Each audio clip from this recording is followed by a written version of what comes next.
Welcome to the Italian Wine Podcast. This episode has been brought to you by the Wine2Wine Business Forum 2022. This year will mark the 9th edition of the forum to be held on November 7th and 8th of 2022 in Verona, Italy. This year will be an exclusively in-person edition. The main theme of the event will be all-round wine communication. Tickets are on sale now, so for more information, please visit us at wine2wine.net.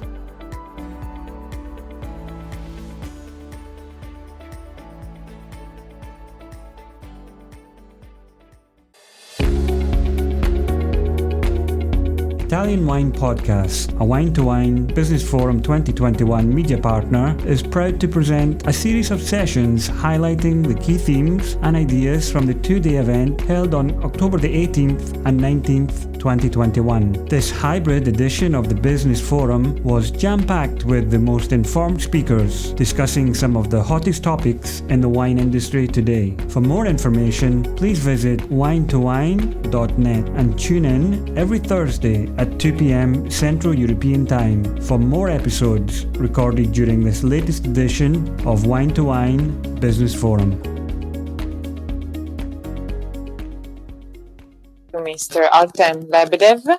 Artem was born in St. Petersburg, and then he moved to Europe for work for a couple of years, and then he settled down in Almaty in Kazakhstan, and he's the Italy Italian International Academy wine ambassador. He's the president also of the Kazakhstan Sommelier Association and the CEO of the annual contest of the best sommelier in Kazakhstan, which I believe was last week. Yeah. And you were busy doing the... Crazy busy. And also is the co-owner and main lecturer of the sommelier school in Almaty. So today the session will be about how to enter the Kazakhstan wine market. It is a market where not many Italian producers are in. So we want to know a little bit more of how the market is, how the trend is, and how we can enter this market. Yeah, thank you for the introduction, and good day, ladies and gentlemen. First of all, I would like to say sorry for my English because it's not very good, and I will sometimes miss something. And thank you for coming here. For me, it's very important, and I hope for those of you who are working with wine, it will be also in future maybe important. So my topic, how to enter Kazakhstan market, but it's it's nothing. The main question is why should we or should you enter the Kazakhstan market? And I will explain in my presentation a bit. Yeah, my photo with some words about, but you have already heard about it, so we can skip to the next one and start speaking about Kazakhstan. So when people heard about Kazakhstan, especially in Italy, they also sometimes mess, where is it, what is it? And I know that in Italy, everybody told Kazakhstan. Yeah, so that's the right pronunciation is Kazakhstan, to make it everything crystal clear. And when people think about Kazakhstan, they think about this kind of stuff, and it's more or less so. So it's the huge step without nothing, without life, without anything. And there are some big cities which can be very beautiful, but mainly it's the steppe. So where is Kazakhstan situated? This is the Republic of Kazakhstan. It's situated in the middle of Central Asia, and it's bordered by other huge countries from the north, from the east, like Russia and Mongolia, almost bordered. And in Kazakhstan, there are 18 million people. So how many is in Italy? How many more or less? in Italy? Around 60 million. But imagine how big is Italy and how huge is Kazakhstan. So 18 million people on this territory. The Kazakhstan has number 9 or number 10, number 9 territory in the world in terms of size. So you have less than 6 people on the square kilometer. And the bad thing that it's not the bad thing, it's bad thing for wine culture that almost half of these people are Muslim. So they don't officially drink alcohol. Of course they drink. I think all 50% drink, but officially not, of course. So, and Kazakhstan have a lot of deposits, a lot of natural resources. So there are a lot of very, very, very rich people who basically can buy everything. And they love to come to Sardinia to spend their time with their yachts. So more or less it's reminiscent of Russia. So this is the capital of their... Is it good to see?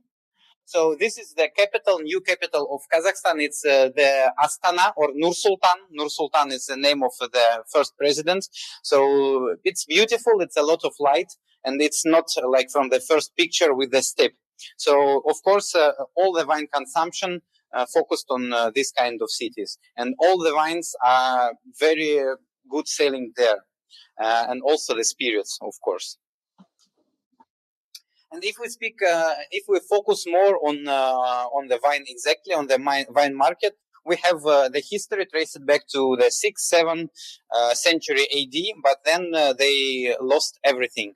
I say they because I'm originally from Russia, so I came to live in Kazakhstan for 7 years and do my business now there. So they miss everything. So you have the cradle of wine in Georgia, and the traces of wine going to the north, to the west, to the east. And Kazakhstan is very close to Georgia, to the cradle of wine. So we have wine culture there from the 7th century minimum. And only one country which gives something new to Kazakhstan in terms of development of wine culture was the USSR. Soviet Union, and of course, as you know, Soviet Union only give the bad things to wine culture because it's quantities, no quality at all. And one more thing, it's that Soviet Union focus on strange style. Soviet Union decided that Kazakhstan should be producer of sparkling wine and of spirits like Kazakhstanian cognac. Of course, it's brandy, but anyway. So the people used to drink this kind of stuff, cheap, semi-sweet, mainly, or sparkling, or spirits. So if you produce one of these styles, you will be more than successful because the population, which is old, they drink this kind of stuff. So the most strong countries in terms of wine inside the Kazakhstan market are Moldova, Georgia, Ukraine. It's like the maybe top 3. Also the local. And if we speak about the modern wine countries, it's of course Italy. So you told that there are not too much Italian producers. It is truth. But if we speak about the whole market, Italians have a like very huge presence on the market. And all the people who think that they understand what is wine, all of them drink Italy. Try to guess which Italy. What do you think? Which? The big names like Sassicaia or Nell'Aia. Yeah, definitely. We will have There's a big gap between the cheap wines and the very high-end wines. Yeah. Absolutely correct. Due to this reason that there are natural resources, in Kazakhstan we have conspicuous consumption. So people, even if they don't have money to buy expensive wines, they want to buy expensive wines to show off. So it's very easy to sell cheap wines for those of you who produce wine. If you have wine like 1 to 5 euro range, you will be, and if the wine is tasty, of course, you will be successful on the market. You just need to enter it. If you produce the wine which costs more than 60, 80, 100 euro, you will be successful because consumption working in Kazakhstan fantastically. We have the sommeliers who go to their consumers and told them like, hey man, take this wine and you will be happy. And sold out. That's okay. So you need to make connection with the sommeliers. So is there a reason why as the most influential wines in Kazakhstan are Italian and not maybe French or Spanish? You know, for me, it's also the good question. For me, of course, Kazakhstan is a part of not part of Russia, because I sounds like a bad guy in this term, like Putin. But in terms of Soviet Union, it's a part of Soviet Union. So we have Russian-speaking community, a lot of people, and for Russian-speaking community, Italy is a heaven, basically, because even Pinot Grigio sounds like something fantastic. And if we speak a lot of Italian culture in Russian-speaking world, people love Italy. It's really so. So if you come, have you ever been in Almaty or Nur Sultan? Somebody of you. When you come, you can see that there are local restaurant, Italian restaurant, local restaurant, Georgian restaurant, Italian restaurant, and that's all. So it's very easy to Italians to come to the market because the base, the fundament is also there, already there. The problem, we speak that more than half of population are Muslim. More than half of population lives outside of the big cities, and also the problem with taxation. Like in Russia, if you send the wine ex-cellar for €5, in Kazakhstan it will be 15 or 20. If we speak about restaurant, could be easily 30 or 40 euro per bottle, and it's crazy. So people have no money, normal people, and the wine is very expensive. So when Italians come to Almaty, they don't drink Italian wine because it's not possible. It's very expensive. But in terms of building the image of your wineries, it's good because you sold the wine for a very high price there, and you feel like, wow, could I do this inside Italy, please, again? So this is the cons, the minuses, and now let's start speaking about something good. This is it's also not good. This is a traditional style partying in Kazakhstan. It's everything about conspicuous consumption. So when somebody married, birthday, any celebration, you gather all the people who you know and who you don't know, and you make the toy. Toy is a beautiful celebration. So you spend all your money to make your guests happy. And if you come to the right place, to the right sommelier who work on these toys, you can sell your wine easily, all of your wine, because it could be 1,000 people and they drink a lot. They drink whole day from the morning to the evening. Of course, this looks not very premium, but when we speak about rich people, it looks like this. So this is Rixes, this event which we organize, and we sell a lot of wine there. Basically, all importers who sell their wine to this toy, they are out of stock with the wines. So it's beautiful. It could be like that. And this is the examples of wine to give you an overview of the market, which is very easy to sell. So we have for €5 we have Georgian wine, for €10 semi-sweet Spanish wine, for €300 we have Sassicaia, and €300 is very cheap for Kazakhstan. Then we have California, and then for the persons from the government, they drink this kind of wine. So Kazakhstan is ready for all your products in all the price ranges. We have also speaking about Italy, we have the man who produced the wine. It's the prime financial minister of Kazakhstan, Zeynullah Kakimzhanov. He has his own winery. And guess who is the winemaker and who is consulting in terms of wine growing? It's Donato Lanatti and Mario Frigoni. So Italians. So the style of the wine is more or less, they're trying to be Italian. So again, the market is ready for Italy. And we have developing wine culture. So this is the wine festival. It looks more or less European. So if you thought about Kazakhstan like a rural country, yes, but we are developing. So this was the slide about Kazakhstan. And now, why you need to enter the Kazakhstan market? I told you a lot of bad things about Kazakhstan in terms of business. So not too much people, not too much money. There are a lot of different minuses. But what is a plus? Why I switch from Russia, from St. Petersburg to Almaty? Because Almaty and Kazakhstan is at center, a heart of the Great Steppe. Great Steppe is a huge plateau which starts almost from Pacific Ocean and goes to Austria, to Leitaberg Mountain in Burgenland. So historically, this place was the boiling pot for different culture, for trade, for everything.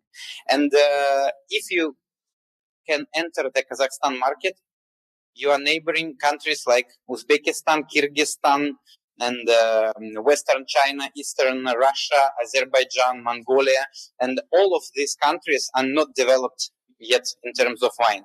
So if I ask you a question, which part of the world is the most undeveloped in terms of wine culture? Because if we speak about Northern or Southern America, it's developed. If we speak about Oceania, it's developed. Eastern Asia and Western Asia, developed.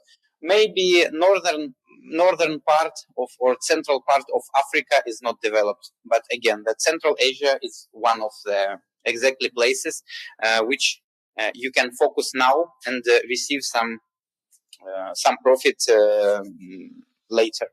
So 1 week ago, we organized the sommelier competition, and our partners, our friends, not partners, our friends from Uzbekistan came. And if we speak about Uzbekistan, it's not a Muslim country. It's they drink wine. And the main city is Tashkent. And one Tashkent is 5 million people. So when people from Tashkent come to Almaty, they see what we drink and they think, then we need also to take the wine to our country. So for me, why I'm standing here, I want to give you an idea that maybe in terms of money, the market of Kazakhstan is not good. But in terms of promotion and in terms of growing together, it could be very interesting because, again, the neighboring countries are bigger in terms of population than Kazakhstan, than Almaty. Italian Wine Podcast, brought to you by Mama Jumbo Shrimp. Now we have in Kazakhstan more or less 10 good importers who import also Italian wine. And I'm like a president of Kazakhstan Sommelier Association, can help you to find the correct one. Also, what we do, how to enter Kazakhstan market. There are 3 words to answer. Write me message. I have my contacts and I can help you with this. And also I have my own import company, small, and how we work. So for instance, you can contact me, you can send a small amount of wine, we will buy it. It's not for free. We will buy it. And if we will be happy with the wine, then we will stay it. I will leave it for myself. If I'm not happy with the wine or you're not happy with me, then I will help you with some contacts. Yeah, we do it quite often. Now, if you know, we do it with Cantina Tolla, for instance, from Abruzza, and with some wineries in Spain and in France. We work with Le Grand Chat de France from France. So if you are interested you can easily contact me. I'm always answer very, very, very long, but finally I do. Yeah. And this is the Almaty. And this is the beautiful destination for those who are skiing or snowboarding, because the Alps are beautiful, but Alps are, I think, only 3,500 or more or less. Yeah, 4,000. And these mountains are almost 6,000 meters. So there are few ski and mountain resorts, and people come from India to ski from basically from all over the Asian part of the world. And they drink the wine, of course, and they can see your wine. And people from China also. People from China comes basically everywhere, but also to Almaty, to skiing. This is our sommelier competition. Also, what we do, if you are interested, you can send the wine to Kazakhstan, and we make like Italian wine weeks.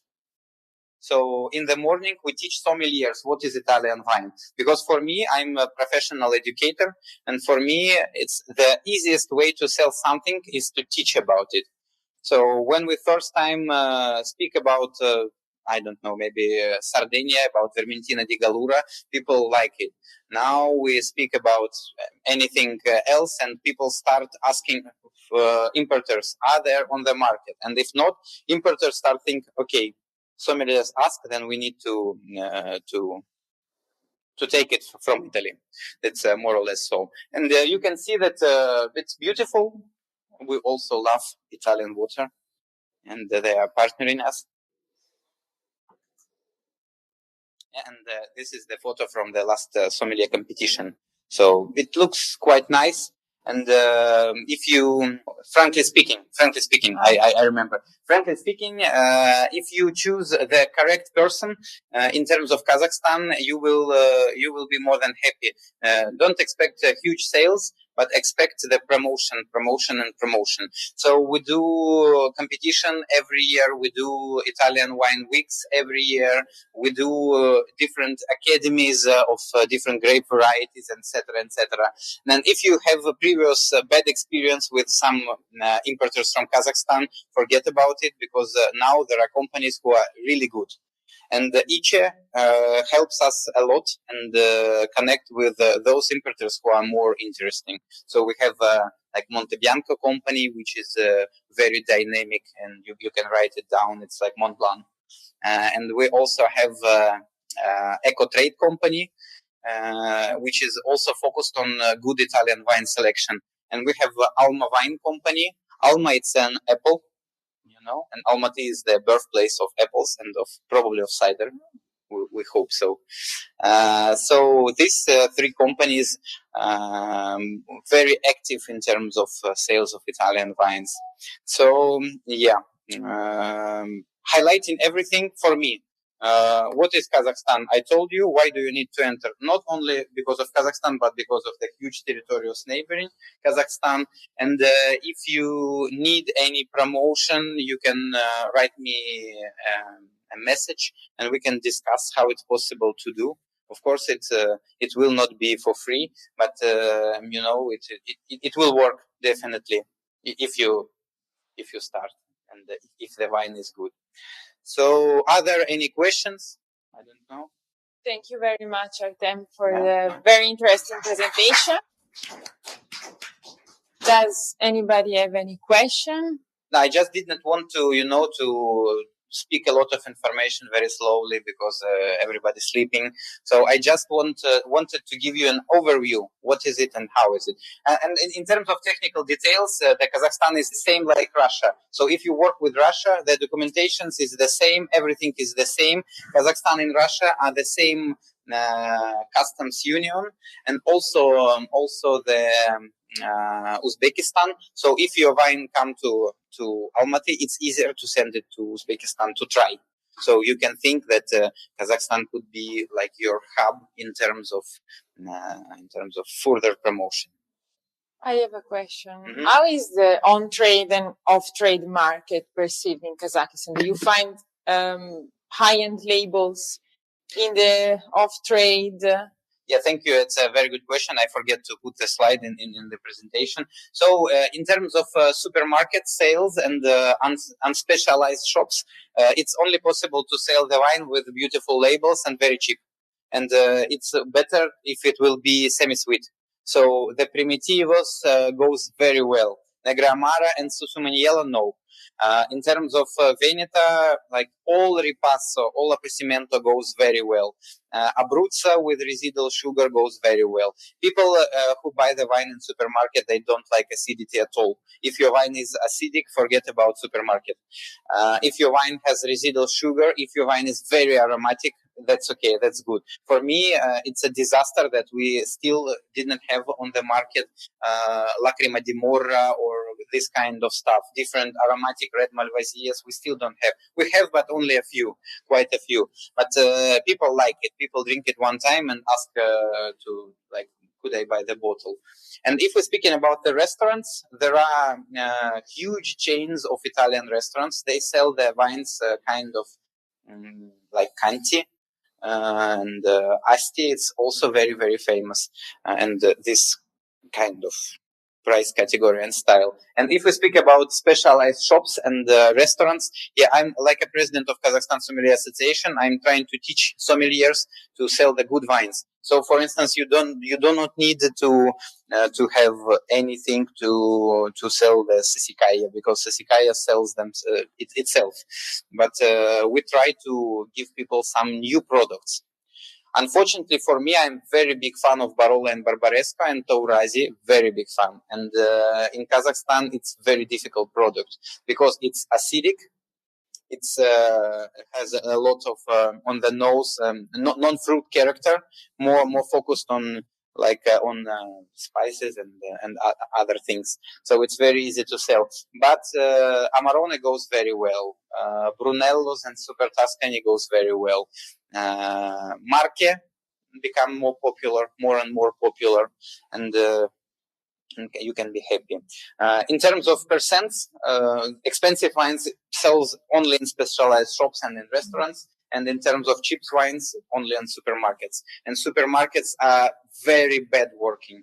So don't think about the supermarkets in Kazakhstan. Now they start doing something. But for instance, Metro? So the Metro closed their wine import, their own wine import, because they import only disgusting wines and could not sell it and tell that people are not ready. But some chains are successful. Thank you. Does anybody have another? Yes, we have a question. I have two questions. One of them is about, is there a trend about sparkling wines in Kazakhstan?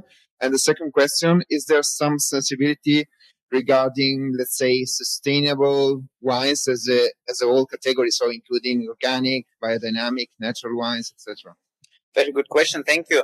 I will say that, when you throw the stone to the water, the rings very slowly goes different directions. So when some sommelier or some wine trader throw the stone in the water in London, it goes to France, then it goes to Eastern Europe, then it goes to Moscow, and finally it goes to Almaty. So here, organic, sustainable, biodynamic, I think is booming, more or less. Yeah?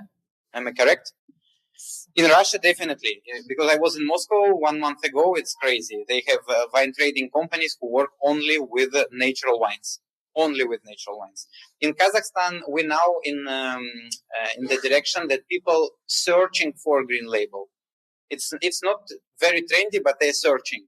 If you have 2 bottles, of course, organic wine will be more successful.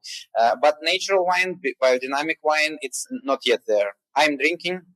Some sommeliers drinking, but normal consumer afraid of it and will not buy a bottle. And if the bottle are slightly funky, forget about the sales. One time, especially if I have a lot of clients from top 50 Forbes of Kazakhstan, if I for one time sold them the bottle with some funkiness, there will not be more friendship between us. And speaking about the trends, yes, sparkling wine is a trend. Low alcohol wine is a trend. Now more and more often people start to ask zero alcohol wine and also kosher wine. For me, it's very strange. Why kosher in Kazakhstan? But okay, why not? So yeah, sparkling wine growing and beer growing. And the spirits are going down. Why? Because the people from Soviet Union, the age of my parents and grandparents, they become unfortunately older and they can drink as much as they used to of spirits, and they switch to the lower alcohol beverages and to wine, of course. So wine is trendy. When I first time came to Kazakhstan, I told to local people that we will see in a few years that vinoteks, wine shops, and restaurants will opening soon. And now it's booming. And especially we have normal situation with COVID now, and everything working more or less normally. And I see once a month somebody opens some wine place. It's good. Booming now. Yes, we have one question. Artem, I have a question. The e-commerce has restrictions in Kazakhstan, or is open? And one more, how is the consumption has changed after the COVID time? I mean, are there any changes in the wine consumption at this period? Let's start from the consumption after COVID time. As my friends, all of my friends, and me personally, like a trader, we sell more during the COVID times than before. It was strange because before COVID we spent all the efforts to sell, and it was difficult. During the COVID, people have nothing to do and they're drinking all the time. And we just send the wine out of stock. It was very good. Now it becomes back to normality, so the sales going down, unfortunately. So it's a strange situation. But of course, it's good for the people. And the wine becomes more expensive, and people switch from the categories down. So if they drink Brunello, now they drink Rosso di Montalcino. If they drink Amarone, now they will drink Ripasso, and etc. So they start drinking more, but cheaper. And they start to drink at home more. So the sales of wine glasses also doubled during the COVID. It's also interesting. And what was the first question about e-commerce? It's prohibited, of course, but anybody cares.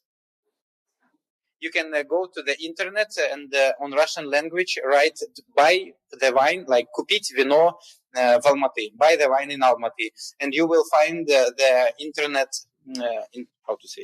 internet shops which can sell you the wine. You can pay and they will deliver it to your home. So it's officially prohibited, but it works. And also I have my own mobile app. You can go to App Store and download it. It's disgustingly bad, but it's because I do it on my own money. And now we're fixing it a little bit. I hope I need 1-2 years to make it work good. But you can download it. It's working very badly, but working. So it's also prohibited, but you know that Kazakhstan is the place where everything is possible. I hope they're not listening to me.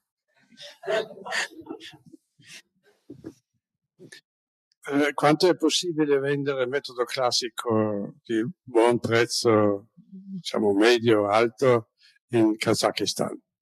Ho capito italiano, ma no bueno. He was asking about the classical, traditional method wines in Kazakhstan. What is the price range and what is the possibility imported from here? Viene dall'Italia, sì.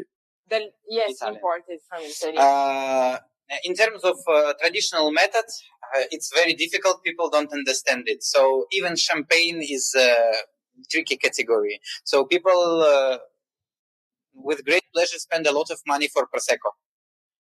Expensive Prosecco, but with the traditional method could be difficult. And Franciacorta is dead on the market. We only have one producer of Franciacorta, Antica Fratta. It was Bella Vista also and something else, but not now, because it's the price range of champagne. Champagne is difficult. Other it's also difficult.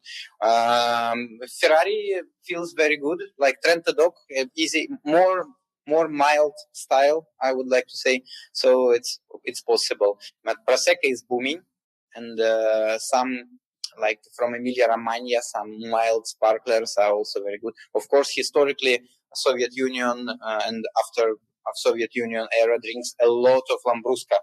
So it's also the Sharma method. So yeah, traditional method difficult. It's only for the people from the high. From the government, they like to drink traditional method.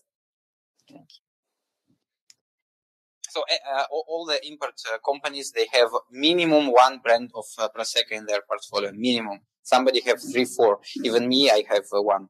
I'm thinking about the second, because Prosecco, like everywhere in the world, is very, very famous. So you need to have Prosecco, Primitivo, and Pinot Grigio, and maybe Sauvignon from somewhere, and then you are alive. You can sell the wine. And in Prosecco, what is the trend? Do people prefer something dry, brut, extra dry? Classical extra dry style. And Kartitsa is difficult to sell.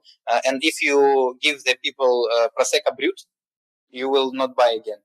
They will not buy again. So only extra dry. Maybe some drier style of dry Prosecco, maybe, but mainly extra dry. Yeah. So I see that there are no more questions. So thank you for your time. Thank you again that you come. I will show you my contact. So it's not very good to see it here, but you can find me on social networks and Instagram, on Facebook, like Artem Swan. like not my name writes Artem, but in some transcriptions it's Artuom, and Swan is like Lebedev. The Swan is on Russian language is Lebed, so like Artem Swan. And my email is artemswan.gmail.com.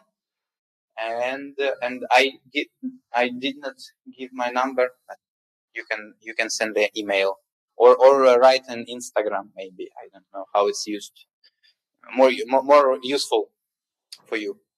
Okay, but you can ask me after and take my contacts and my WhatsApp number. Again, if don't be how to say it. I hope I will not insult you, because I can answer for 3-4 days, 1 week, but finally I will answer definitely. That's it.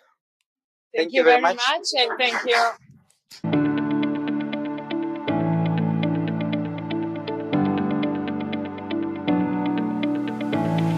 We hope you enjoyed today's episode, brought to you by the Wine2Wine Business Forum 2022. This year will mark the 9th edition of the forum, to be held on November 7th and 8th, 2022, in Verona, Italy. Remember, tickets are on sale now, so for more information, please visit us at wine2wine.net.